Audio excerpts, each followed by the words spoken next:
is Tom Miller, and I want to talk to you today about a new paradigm for influence. And I want to use a story about a Dallas real estate developer who's transforming the city with these new tactics and a new strategy. But to get to this tactics and strategy, I need to tell you a little bit of history first about Dallas and where it came from and what Scott battled as he began the journey. So the Trinity River flows through the middle of the state, and Dallas was founded in 1850 as a trading community. It was not particularly notable at the time, but it transformed cotton up and down the Trinity River. It was a slave state, and for about 40, 50 years, it functioned as a place for trade along the Trinity River, and it grew over time in its crossroads position. Oil was discovered, and Texas boomed. Dallas did too. Dallas initially was the center of the oil commerce. That moved to Houston, but the financial part of it stayed in Dallas. And as Dallas grew, the oil business grew, real estate business grew, the financial part of the economic engine grew, and Dallas, the culture of Dallas developed as a place where money is made. It is a very, very capitalistic city, and they are proud of that, and that's the way that it operates. It's a piece of the culture. And over time, the power structure within Dallas became about paternity. Who was your family? There were about 12 families that were the core of Dallas, and then they grew out of that and spread. There's even an area of town that sort of resides in. Your possessions, how much did you have, and could you acquire more, and what did that become about? Or your position. So Texas actually has the highest concentration of Fortune 500 companies in the world relative to its population. So there are a lot of powerful companies, a lot of powerful people there, and that's how deals got done in Dallas. So Scott Rohrman is a Dallas real estate developer, and he had a different perspective about how to get deals done. He grew up in this environment from a professional standpoint. Scott's from a middle-class family in Mississippi and was a new person to Dallas. He was not part of the three Ps initially, and so he knew what it felt like to be on the outside of that. A very successful developer within that system. And as he began to have opportunities to do new things and look at things in a different way, he came across an idea. So what happened with Dallas as it grew, in concentric rings here, you have to remember the minority communities would locate into different sectors of town. And so they located in East Dallas in an area that's called Deep Ellum. Deep Elm, it's called Deep Ellum now because that's how it was pronounced by the African Americans at the time. And so Deep Ellum, as Dallas developed, became a place where drugs were rampant, where homelessness was rampant, where the crime activity was high. So in modern day, as segregation became less a known fact, that area of town still struggles and has struggled until the last few years. So, and highways developed here, roads developed that continued to segregate it even further. So in Deep Ellum, there's about a 10-block square area of buildings that were the heart of the Deep Ellum community back 70, 80 years ago, and that's the part of town that at this point is depressed.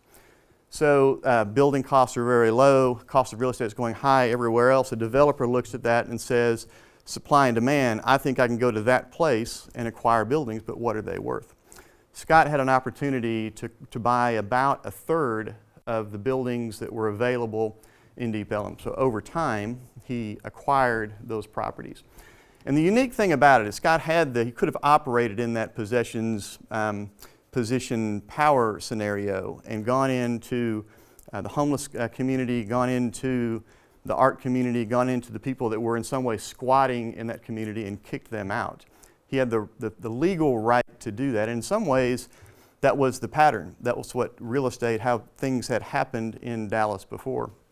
What he chose to do instead, though, was to go to the community and create community.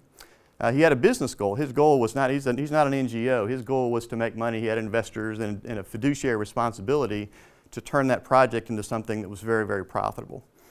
And to do that, first he went to the artist community, and with the theory that if artists go to the area, then other people will follow. Money will follow the artists. And so he gave them space.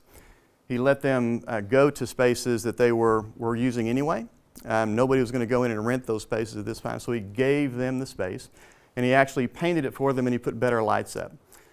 He worked with the homeless community, and Scott actually walked the streets with police, and he went to local homeless shelters. And there'd not been good communication between the police and the homeless shelters.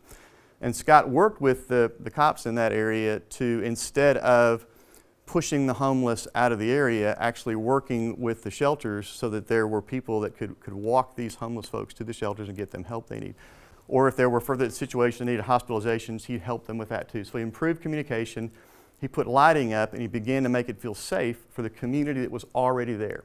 There was no thought at this point to bringing new people into the space. It was all about the existing community.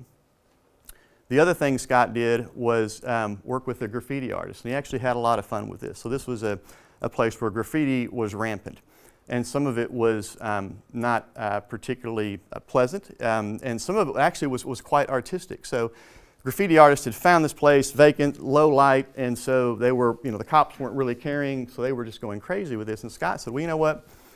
Part of the culture of this place is the graffiti. What if we organized it? So he got the top, they call them taggers, the top taggers together, and he said, look, why don't you guys, can you paint over here? And by the way, let's have a little contest. And so I want you guys for the next 2 weeks, show me your best stuff. Because you guys paint over each other all the time, then I'll let you guys select who you want to keep up. And we're just going to keep that up there. We're going to keep that up there for 6 months. And so he created some space for the graffiti artists to be seen and to be part of the community, as opposed to being pariahs that felt like they were being run out of town. The existing occupants, the people that were actually renting space there weren't many of them. Scott cleaned the lighting up, made it more attractive from that standpoint, and he began to talk to city officials about what could happen in that space. So by that time, with some of the cleanups that had been done, he'd begun to attract some new tenants. So you've got some real tenants coming who are paying slightly higher rents. And so he was able to actually buy more buildings, and his investors got more excited about the potential. And so rents, the financial engine began to crank up a bit, and he began to get the results that he was looking for. So he still had a challenge with a few of the tenants that were existing, and the one that, there was a leader of the pack. And Scott finally, had a chance to sit down with that guy, because the guy would just avoid him the whole time. And Scott said, Rick, I'm Scott Rohrman. And the guy said, I know who you are. He said, you're that asshole that's going to come in here and cause rates to go up. And so Scott took that situation and calmed it down, ultimately turned that person into an advocate, and that person then went back into the community and convinced them that this Dallas real estate developer was about their community. He wasn't going to kick them out. He was actually going to make things better for the existing tenants. And Scott's done that. So his business goal is being achieved in part by addressing the local community, by the power, the influence of his character, of being consistent, of being someone who looks at the humans that are in the space and addressing them as people, and by allowing choice. And by taking away the stick of possession, of paternity, of position, and instead using community, character, and choice as the influence levers to create change. The interesting thing that's happening is that Scott was doing that, the work on the ground in the community. He was also talking to community leaders, to the city leaders, to the mayor, to the various city councilmen, and to the local aldermen in our area. And so there were some geographic boundaries that people thought were static, that weren't going to go anywhere. And so back in the 1960s, a fair park had been developed out here as a way to seed a difficult community in an attempt to bring some commerce into that space.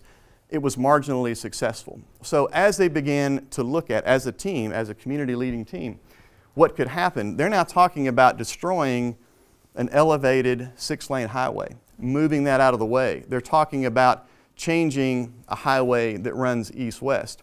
And effectively, if you were looking at a map of Dallas, effectively opening up and connecting downtown, Deep Ellum, and a Hispanic community that used to be, and are today, if it doesn't change, they still will be, are separated by major highways or major kind of physical boundaries.